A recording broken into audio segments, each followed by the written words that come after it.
What's good with y'all boys? It's episode 2 of Hoops to Futures. Today I have another trade recap. Today is July 13th, 2026. Just wanted to give y'all a little breakdown as to the price action today. We are still in summer price action. It still is choppy as fuck. It is Monday, so I didn't really expect anything super legit as far as setup wise, but we were able to catch a couple setups. I did go break even one trade and I did catch I think maybe around 80 points on the second trade. Let me show y'all what we got into today. So starting off on the daily, I saw that we were retracing into this daily fair value gap. So I do want to see a good rejection coming out of that. If not, if we weren't going up to external highs, I did want to see us at least take out a little bit of internal liquidity, maybe tap an internal bearish PD array to then reject to go back lower, because I am, for the month, I am bearish because we do have a bullish monthly fair value gap. So I do want to see us continue down here before we make any new moves back up to all-time highs. So just keep that in mind for the future, but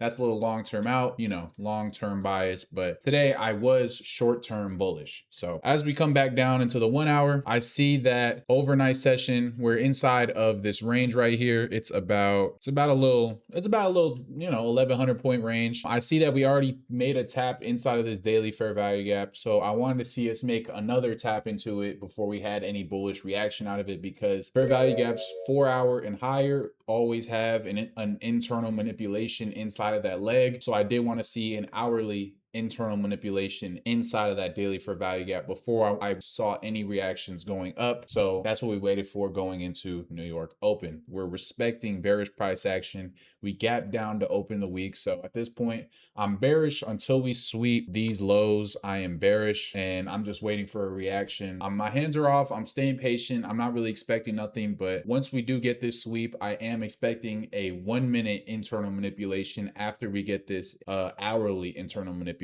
as well, because after experience, that's something you pick up on. You always want to see the stop hunt after the initial sell side sweep. So we're going to drop on down the 15 minute at New York Open. We just sold off all the way down. So I'm seeing these lows as our draw on liquidity. We draw over. We're still sitting in this daily fair value gap. It is bullish. So I do want to see some type of bullish reaction out of it after we get a sweep out of this, because we are going to have a little bit of low resistance liquidity as well as resting Asia highs. And if we want to fill new week opening gap, we could, but it's only Monday, so I expect that later in like the Thursday to Friday range. That's why on Mondays I didn't set my profit targets super high. I made sure to keep them low and size down a little bit today. We're going to go down onto the 1 minute, just give you all a little breakdown as to what I was thinking. We're sitting in the daily. We have sell side liquidity resting below. We're about to reject out of this 1 minute gap. The new 15 minute candle just opened. We come down, we sweep it. At this point, my hands are off. I'm waiting. We get this rejection out of this.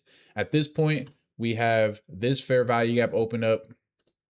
That I want to see get inversed.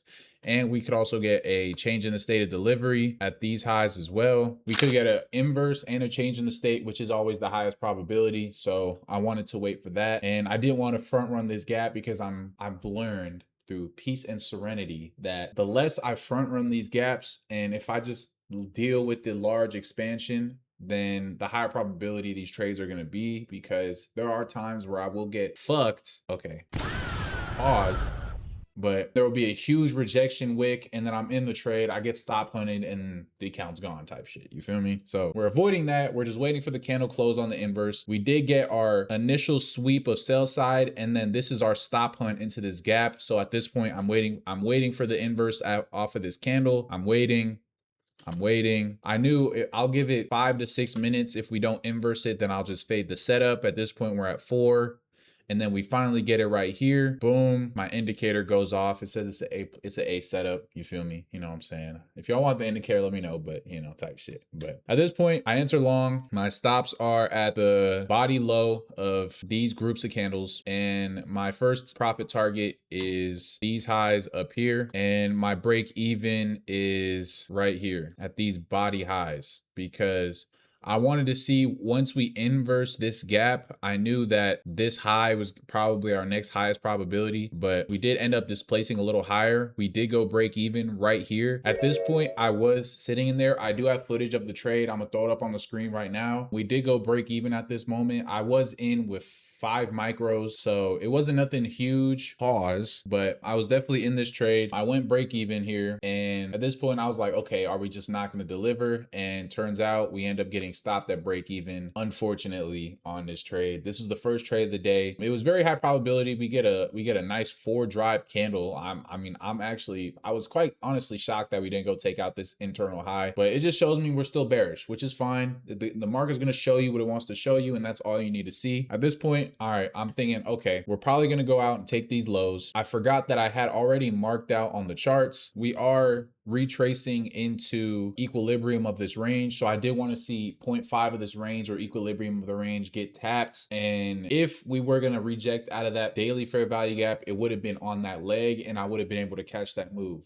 But because we didn't, I now want to see equilibrium get tapped and then watch for the reaction out of that. So what do we have here? You see it looks like we're about to inverse this daily, and so at this point I'm waiting.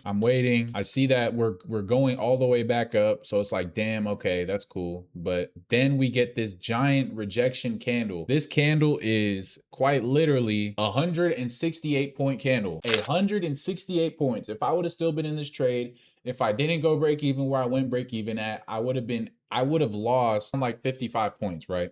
And that's unnecessary. That's very unnecessary because I had a break even where I was comfortable at. I took it and price ended up dumping, internally manipulating the lows that I was waiting to get swept. So at this point, we perfectly tap equilibrium of the daily range that we're sitting in, that I expected to tap if we were going to go through this daily fair value gap. So at this point, this is my second opportunity to get into a trade long, targeting these highs, because this is our actual liquidity from this range and these equal highs up here. So have draws on liquidity higher. We have a pretty good low resistance liquidity run up to these highs. I do want to see, at this point, I'm just waiting, and I want to see this fair value gap get ran through to the upside. When I'm waiting.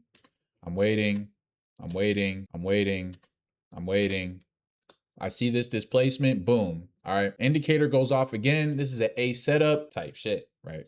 This is a great setup. And one of the best ways you could tell if a setup's going to play out or if it's a high probability setup is you want to also always make sure that ES, if you're trading NQ, is also in a place to distribute price just like NQ is. So you see on ES, we ended up sweeping London lows and getting this displacement candle back up with Asia highs as our target and these low resistance highs as our target on ES. So I'm seeing that ES is in a place to distribute. We just swept liquidity. We're getting a V shape out of that. So I'm looking at this, and then I see we get the inverse on NQ. At this point, I'm licking my chops. I'm about to bust. Your boy's getting a little horny, right? I enter the trade. I'm long. I long this immediately. I wait for the candle close because, I got to be patient and shit. And because of that, I understand that my risk might be a little skewed, but I understand the conviction I have in this type of setup and what price is out honestly showing me. I know that I probably should put my stops at least to this body low of this first fair value gap, just considering it is 80.25 points. So it is a little bit of a wider stop, but I do have a good draw on liquidity being these highs. So it is about a 1-to-1. It's nothing crazy, but a 1-to-1 with 83 points is not terrible. It is something that you can make a good amount of money on, considering the conviction I had in this trade. I'm gonna show y'all, I'm gonna throw it up on the screen right now, how I was in this trade and how it was going. Turns out this trade would end up being something crazy. We end up tapping into both of the 1 minute fair value gaps. And then after that, we do end up finally getting a V shape with the inverse to get some bullish price action, finally tapping both of our take profit targets. I'm gonna throw that on the screen as well. We took TP at both of these highs with a runner that I did leave to go back up to these highs if we did want to go there. That was the trade for the day. We took one break even, we took one winner, and unfortunately at this point we get stopped at break even, and we end up, I'm pretty sure we ended up reversing for the rest of the day. We ended up dumping for the rest of the day. So I got in, I got out where I was supposed to, I took profit where I was supposed to, I followed my model, I followed the rules. Basically what I'm looking for on the charts is whenever we come down into once I see price come down into liquidity, I want to see an internal manipulation and then a V shape out of the range with the fair value gap and a change in the state, targeting the first internal highs or draw on liquidity.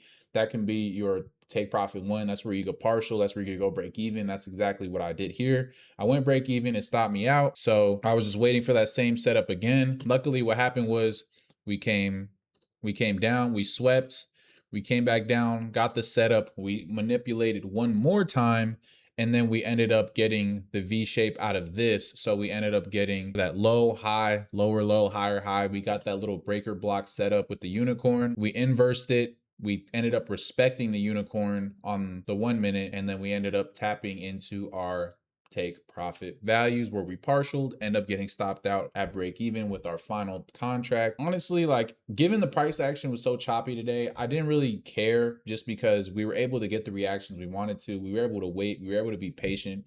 We were able to actually get something out of the markets today. I had full conviction in this setup. Once price ended up making this retracement right here, originally we made this first move up and I moved my stop. And I did that because I had conviction in my draws on liquidity. We had equal highs. We had 2 sets of equal highs as our draw on liquidity.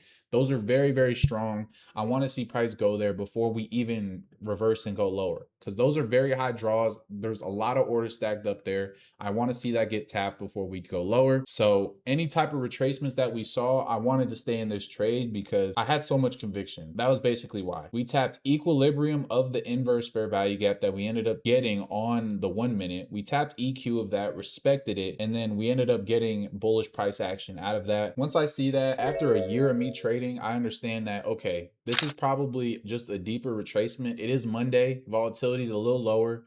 You know, price action is not going to be the best. It is probably my best option to, if I'm going to stay in this trade, probably just leave my stop where it's supposed to be at the bottom, because originally I did move it up. And then once I saw this price action, I knew that it was going to be some type of retracement. I knew that if price wanted to go lower, this is free sauce, I'm not gonna lie. If price wanted to go lower than these body lows right here, then I didn't want to be in the trade anyways. I didn't want to be in the trade anyways because there's no more PD arrays that are going to help this trade or help price go higher to my draw on liquidity. So this is the point where I knew price is probably going to keep going lower if we get down to there. But if we reject out of one of these fair value gaps, or we respect this inverse fair value gap, then this is going to be the last line of defense for us to get to our draw on liquidity. And that's exactly what happened. And that's exactly why I stayed in the trade. After a year of trading, that's something you pick up. It's something that you need to take losses on. It's something that you need to learn from, because it's not every day that you get price action like this. And it's kind of shitty. It's kind of fucking ass, but it's something that if you can adapt to, if you have full conviction in your trade that, okay, our draw on liquidity, 2 sets of equal highs, it's fucking beautiful, bro. Like I damn near came in my pants. Like, it was one of them type of setups, bro. I'm not even gonna lie. I knew for a fact I wanted to hold this trade, and the fact that it actually banked and I got 83 points out of it. Like, I took partials at the first equal high, and then I took partials at the second, held, and then we got stopped at break even, which ended up being the best play because we ended up dumping for the rest of the day. So that was the trades for the day, man. I went into this with 5 micros, made a little over $600 on the day. I wanted to kind of show y'all that, show y'all the breakdown, show y'all the mindset going into the day. It was a pretty good day. Like, following my rules, I did well. I wasn't super emotional going into the day. I wanted to just sit back. I wanted to submit fully to the markets. I wanted just straight spread cheeks. You could have me type shit. I'm sorry, that's crazy. I'm sorry, that's crazy. But that's kind of what you got to do, respectfully. I wanted to kind of just see what happened if I stopped caring, stopped expecting something out of the markets, and stopped putting so much emotion and tying my inner being to what I'm seeing on the charts, right? So that was it. So we kind of got a little mini buy model here, and I was able to capitalize on it. Just want to let y'all know it wasn't hard. It wasn't necessarily stressful. It was more so recognizing price action and understanding where you want to see price be fast. It's being able to capitalize on the quick movements when you're supposed to. Today, my main goal was to just be patient, not front run any fair value gaps. My goal was to not, even if price displaced, like, honestly, I wanted to front run this inverse after this trade so bad, because we just got Trump news. We literally just got Trump news. I'm gonna throw it up on the screen right now. We just got Trump news. It was bullish. we had bullish draws on liquidity. So it's like, okay, I want to take this now, but I know I haven't had good history front running my fair value gaps. So I wanted to wait for a candle close. Plus we got a change in the state of delivery. So even though I was in drawdown for probably like a good 30, I mean, it's probably like 20 to 25 minutes, we were able to still capitalize on the trade. We're still able to hit our full take profit, or not our full take profit, but we were able to hit 2 partials and get out when we needed to, which is honestly, it's a good day for me. I was able to execute. I was able to follow my rules. I wasn't super emotional about it. And I had a clear mind going into the day. I understood if we weren't going to reject off of the initial stop hunt into the daily fair value gap, we were going to tap equilibrium of the daily range we were in, and that was going to be our reaction out of it. And then it only helped that this guy Trump wants to talk about the Strait of Hormuz exactly when I'm about to place my trade. So anyways, this is episode 2 of From Hoops to Futures. My name is Gray, aka NQ Chosen, aka Chosen2. I'm gonna be back at it tomorrow for another trade review. Let me know what y'all want to see on this channel. I'm gonna be dropping some psychology tips. I'm gonna be dropping some trading tips as well if y'all want to see it. I'm excited to be back, man. Let me, comment down below if y'all made it this far in the video, bro. I want to show y'all a little bit more of my personality, bro. I'm not just a trader, bro. I feel like I'm a great guy, bro. I just want to come on here, try and help y'all, try and talk to y'all boys, bro.